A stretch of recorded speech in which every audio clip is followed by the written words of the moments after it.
ba tayong mga ginagawa na nakakapagpasakit sa puso ng ibang tao? Titingnan mo yun sa karakter mo eh. Kasi what really matters is what's inside our heart. Katulad ng sinabi natin nung isang linggo. Kamusta ang karakter mo? Hinuhubog mo ba ito sa tulong ng salita ng Panginoon? Hinuhubog mo ba yan? May pamantayan ka ba? Kung paano mo ihaharap at itataas sa Panginoon ang iyong sariling pagkatao. Kasi iyon ang mas mahalaga sa harap ng Panginoon. Hindi yung karakter ng ibang tao, kundi yung karakter at integridad ng buhay mo sa harap ng Panginoon. Amen.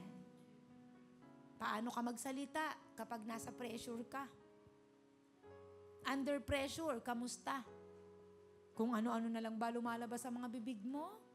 Paano kapag may problema? Paano yung bigla ang under pressure? Ano ka at sino ka?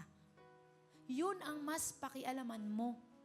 Yun ang mas tingnan mo na maging maayos at karapat-dapat sa harap ng Panginoon. Ano nga ba yun?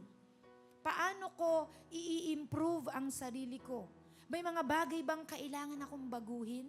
Sabi nga di po ba, kung gusto mo na magbago ang asawa mo, mauna kang magbago.